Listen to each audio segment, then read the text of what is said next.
Bismillahirrahmanirrahim. Assalamualaikum warahmatullahi wabarakatuh. Selamat pagi anak-anak. Berjumpa lagi di video pembelajaran tematik. Nah, pada kesempatan hari ini Bapak akan membahas tentang tema 9, subtema 1, pembelajaran 5 dan 6. Adapun tujuan pembelajarannya yaitu yang pertama, mampu menyanyikan lagu sesuai dengan tempo. Yang kedua, mengidentifikasi kegiatan ekonomi berdasarkan ketersediaan sumber daya alam. Dan yang terakhir, yang ketiga, memahami hak dan kewajiban terhadap lingkungan.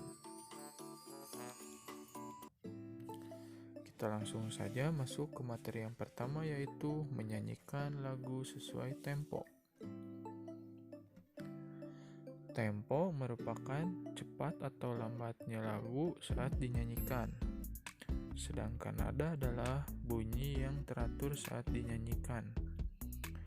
Saat bernyanyi dapat dilengkapi dengan musik ritmis. Musik ritmis terbentuk dari berbagai bunyi alat musik.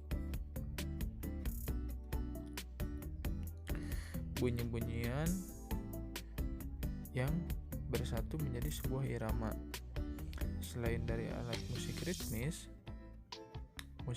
juga dapat berasal dari bunyian berbagai benda yang berirama dan selaras. Misalnya, tepuk tangan, bunyi kaleng yang dipukul, batu yang diaduk, ataupun derap kaki.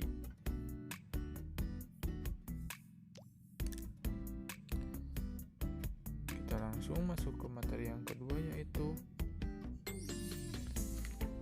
tentang mengidentifikasi kegiatan ekonomi berdasarkan ketersediaan sumber daya alam.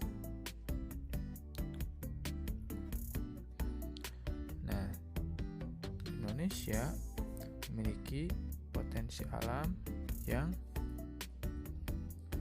mendukung untuk melakukan kegiatan ekonomi. Kegiatan ekonomi yang dilakukan oleh masyarakat sangat bergantung pada sumber daya alam yang terdapat di lingkungan. Ada yang dilakukan di dataran rendah, dataran tinggi, sungai, danau, pantai, dan laut. Perbedaan kegiatan ekonomi masyarakat berdasarkan kondisi atau letak tempat tinggalnya merupakan karakteristik antar ruang. Misalnya, Bapak kasih contoh, masyarakat yang tinggal di sekitar pantai biasanya berprofesi sebagai nelayan, petani kelapa, atau penjaga pantai. Hal ini didukung dengan potensi alamnya yang ada di dalam ruang tersebut. Nah, Bapak kasih contoh lagi, misalkan di dataran tinggi. Masyarakat yang tinggal di sekitar dataran tinggi biasanya berpotensi sebagai petani ataupun peternak ya, peternak sapi, peternak kambing juga ada ya. Lalu ada petani teh, terus ada perkebunan stroberi juga, seperti itu. Bisa dipahami ya, untuk kegiatan ekonomi berdasarkan ketersediaan sumber daya alam. Jadi kita harus melihat antar ruangnya dulu, mengkondisikan dengan letak tempat tinggalnya. Nah,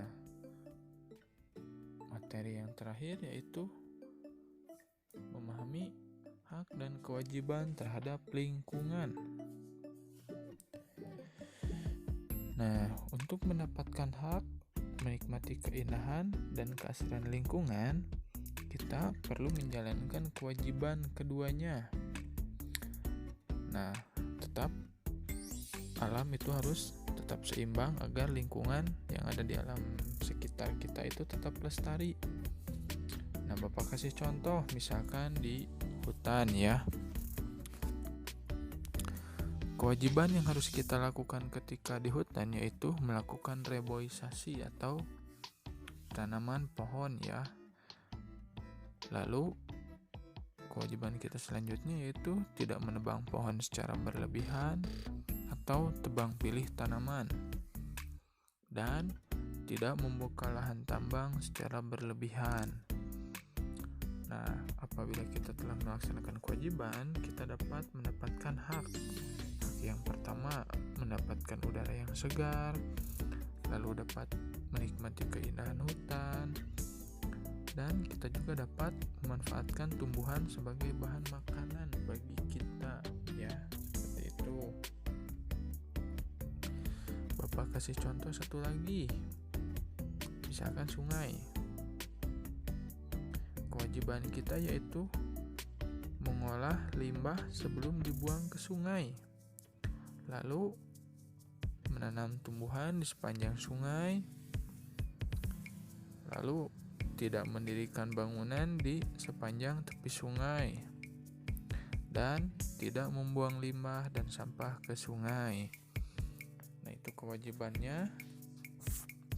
Setelah itu kita akan mendapatkan haknya yaitu menggunakan air untuk keperluan mandi dan mencuci, lalu dapat memanfaatkan aliran sungai untuk transportasi ya, apabila sungainya bagus, tidak banyak sampah, jadi kita bisa melakukan